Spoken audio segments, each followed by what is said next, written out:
When does a press conference nearly destroy an alliance? January 7, 1945. The Belgian town of Zonhoven, 15 miles behind what had been the front lines just 3 weeks earlier. Field Marshal Bernard L. Montgomery stood before assembled war correspondents representing newspapers across the United States and Britain. The Battle of the Bulge, the largest and bloodiest battle American forces would fight in the entire Second World War, was finally being contained. Over 19,000 American soldiers lay dead in the snow-covered forests of the Ardennes.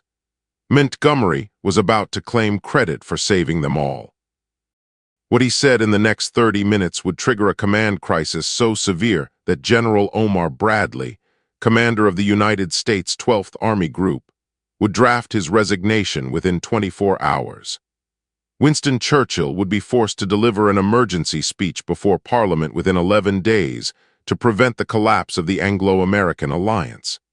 And Dwight Eisenhower, Supreme Commander of Allied forces in Europe, would finally put an end to Montgomery's ambitions once and for all. To understand why Montgomery's press conference became such an explosive incident, you must first understand the relationship between the key commanders and what had just occurred in the Ardennes forest. General Omar Bradley commanded the United States 12th Army Group, the largest American military formation ever assembled, consisting of 4 armies and over 1 million men by December 1944. Bradley's headquarters stood in Luxembourg City, in the building of the Railway Directorate at Metz Square, where he had established his command post in September. He was a careful, methodical commander, respected by his subordinates and deeply protective of American military honor. Field Marshal Bernard Montgomery commanded the British 21st Army Group, consisting of the British Second Army and the Canadian First Army. Montgomery was Britain's most famous living soldier, the victor of El Alamein, knighted by King George VI and promoted to Field Marshal, the highest rank in the British Army. He was also famously difficult, arrogant, dismissive of American commanders, and convinced that he alone possessed the military genius to win the war. Between them stood General Dwight Eisenhower, Supreme Commander of all Allied forces in Europe. Eisenhower's greatest challenge wasn't defeating the Germans, it was keeping Montgomery and Bradley working together. For months, Montgomery had been pressuring Eisenhower to abandon the broad front strategy and instead concentrate all Allied forces under a single commander for a narrow thrust into Germany. Montgomery made it clear he believed he should be that commander. Bradley opposed this strategy completely and distrusted Montgomery's motives. The tension between these 3 men had been building since Normandy. Now it was about to explode. December 16, 1944, 5:30 hours. German artillery erupted along an 80-mile front in the Ardennes forest of Belgium and Luxembourg. Operation Wacht am Rhein, Watch on the Rhine, had begun. Over 200,000 German troops supported by nearly 1,000 tanks smashed into American positions held by just 80,000 men. It was the largest German offensive on the Western Front since 1940. The attack came as a complete shock to Allied intelligence. Within hours, German forces had broken through American lines and were driving west toward the Meuse River and the vital port of Antwerp. American units fought desperately, but the sheer weight of the German assault pushed them back mile after mile. By December 18, German forces had advanced nearly 20 miles into Allied territory, creating a massive bulge in the front lines. The German offensive had achieved something else. It had physically split Bradley's 12th Army Group in 2. Bradley's headquarters in Luxembourg City maintained communication with General George Patton's 3rd Army to the south. But the German penetration had severed reliable communications with General Courtney Hodges' 1st Army and General William Simpson's 9th Army fighting north of the Bulge. Telephone lines were cut. Radio communications were sporadic and unreliable. By December 19, Eisenhower faced a critical command decision. Bradley's two northern armies were effectively isolated from his headquarters. They needed immediate direction from a commander who could see the whole battlefield and coordinate their defense. But Bradley, sitting in Luxembourg, couldn't effectively command forces he couldn't reliably communicate with. Eisenhower's chief of staff, General Walter Bedell Smith, made a suggestion: temporarily place the 1st and 9th Armies under Montgomery's command. Montgomery's headquarters had better communication links to the northern sector. Tactically, it made perfect sense. Politically, it was dynamite. On the morning of December 20, 1944, Eisenhower called Bradley at his Luxembourg headquarters. What followed was one of the most explosive conversations between American generals during the entire war. "Brad, I'm putting Monty in command of all forces north of the Bulge, effective immediately," Eisenhower said. The line went silent, then Bradley exploded. "By God, Ike, I cannot be responsible to the American people if you do this. I resign," Bradley shouted. Bradley's fury was genuine and profound. These were American armies he had commanded since Normandy, armies bleeding in the snow at that very moment. Now they were being handed to Montgomery, the British general Bradley distrusted and resented.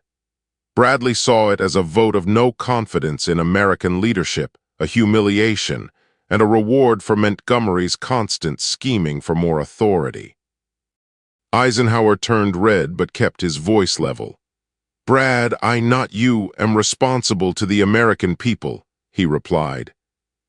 The conversation continued for several minutes.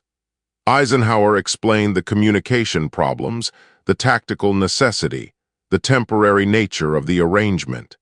He promised that 1st and 9th Armies would be returned to Bradley's command as soon as the Bulge was contained. He emphasized this was purely a battlefield expedient, nothing more. Bradley finally, reluctantly, agreed. But he made Eisenhower promise that this command transfer would be kept secret, at least temporarily. If word got out that American forces had been placed under British command during a crisis, the political fallout would be catastrophic. Montgomery assumed command of the northern sector on December 20 with his characteristic swagger. He arrived at General Hodge's 1st Army headquarters wearing his black beret and presenting himself as the savior arriving to rescue the Americans. To American officers present, his manner suggested that British leadership was now correcting American failures. In fairness, Montgomery did act decisively. He immediately reorganized the defensive positions, established clear fallback lines, and positioned British reserves to block any German breakthrough to the Meuse River. His famous quote captured his confidence. "As soon as I saw what was happening, I took certain steps myself to ensure that if the Germans got to the Meuse, they would certainly not get over the river." But his manner infuriated American commanders. Montgomery seemed to view the entire situation as proof that his narrow front strategy had been correct all along, and that American strategy had been disastrously wrong. He appeared to be collecting evidence for future arguments rather than simply winning the battle at hand. Meanwhile, American forces were doing the actual fighting. The 101st Airborne Division held the vital crossroads town of Bastogne against overwhelming German forces. When surrounded and offered surrender terms on December 22, Brigadier General Anthony McAuliffe gave his famous one-word reply: "Nuts!" To the north, the 82nd Airborne Division and other American units held the northern shoulder of the Bulge against repeated German assaults. On December 22, Eisenhower met with Montgomery and ordered him to launch a counterattack as soon as possible. Montgomery refused. He wanted to wait until the German offensive had completely exhausted itself. He feared moving before he was absolutely ready would risk failure. On December 26, General Patton's Third Army broke through from the south and relieved Bastogne. It was a brilliant feat of military movement. Patton had disengaged 133,000 men from active combat, pivoted them 90 degrees north, and attacked in less than 72 hours. The relief of Bostonia became the turning point of the battle. Montgomery still hesitated. Not until January 3, 1945, more than 2 weeks after assuming command, did he finally launch his counterattack. By then, American forces had already stopped the German offensive. American soldiers had done the dying. American commanders had made the critical decisions, but Montgomery had been in overall command of the northern sector. On January 5, Eisenhower's headquarters finally confirmed publicly that Montgomery had been given temporary command of American forces during the battle. American war correspondents were furious that this information had been withheld. They had been writing stories about American commanders fighting the battle without mentioning that a British field marshal had been in overall command. The stage was set for Montgomery's catastrophic press conference. January 7, 1945, Zonhoven, Belgium. Montgomery stood before assembled journalists to discuss the Battle of the Bulge. He later claimed his intention was to praise American soldiers and stop British newspapers from criticizing Eisenhower. What he actually did was claim credit for saving the American army. As soon as I saw what was happening, I took certain steps myself to ensure that if the Germans got to the Meuse, they would certainly not get over the river, Montgomery told reporters. He spoke of how he had handled the battle, organized the defense, and imposed proper leadership. Montgomery praised American soldiers, but he did not name American commanders except for Eisenhower. He said American units had failed to hold the line initially. He portrayed himself as the decisive figure who had restored order to chaos. He used the phrase, "I handled," repeatedly throughout the press conference. The correspondents understood immediately what Montgomery had done. He had taken an American battle, the bloodiest in American military history, and made himself the hero of the story. He had praised American soldiers as brave, but suggested they needed British leadership to succeed. Within hours, American newspapers were running the story. The reaction was explosive. General Omar Bradley read the press reports at his Luxembourg headquarters on January 8. His hands reportedly shook with rage. He called his staff together and announced his decision. He would resign. He would not serve under a supreme commander who gave American armies to a British general who then publicly humiliated American leadership. General George Patton's reaction was even more violent. He called Montgomery a liar and demanded his removal from any role commanding American forces. Other American generals supported Bradley's position. If Bradley resigned, several senior commanders would resign with him. In Washington, members of Congress received angry letters from constituents demanding Montgomery be fired. The political pressure on President Roosevelt and Army Chief of Staff George Marshall was intense. In London, Winston Churchill read the cables from Washington with growing alarm. Montgomery had created exactly the kind of crisis Churchill feared most, a threat to Anglo-American unity at the moment when final victory was within reach. Eisenhower called Montgomery on January 8.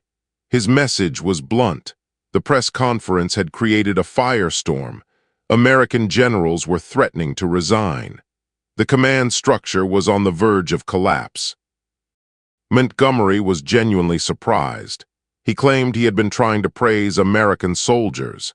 He didn't understand why the Americans were so upset.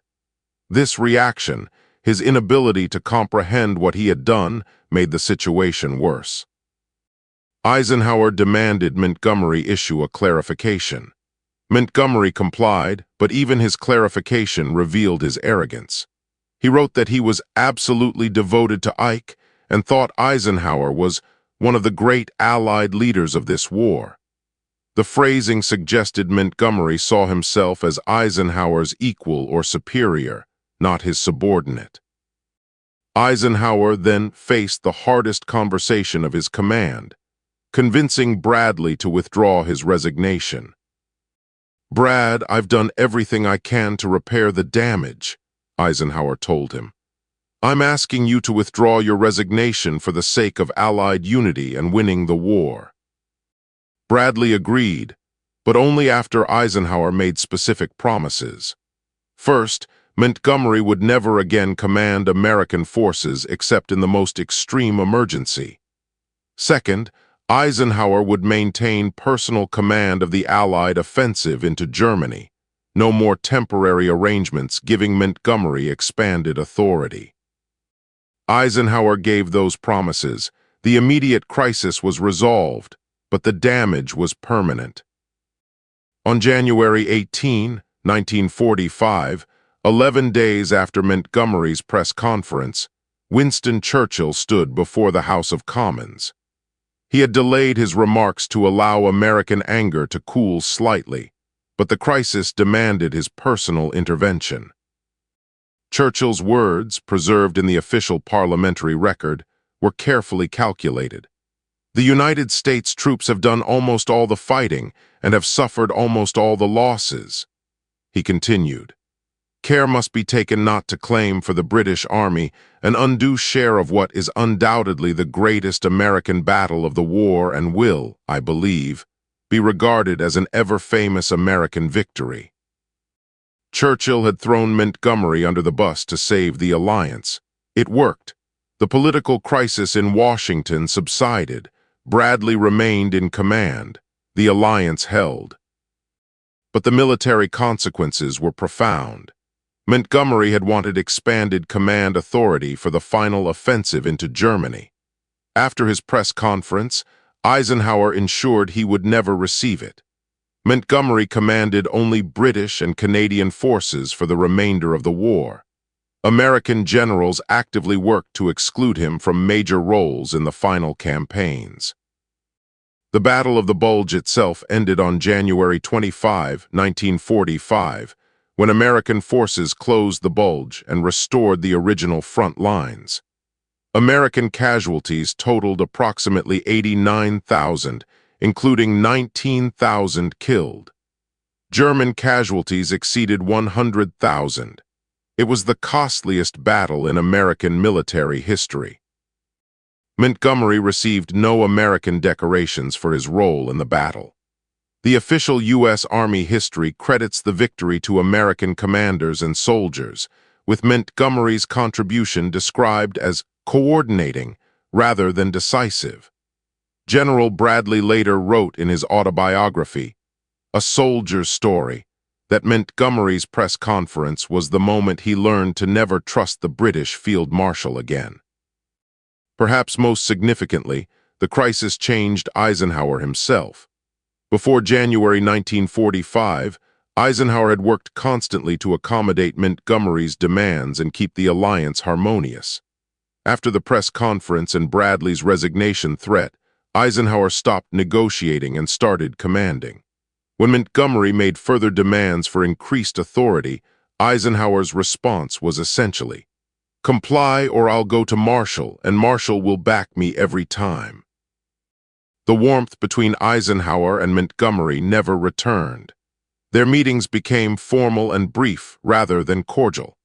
Montgomery had gambled that his indispensability would allow him to claim credit for American achievements.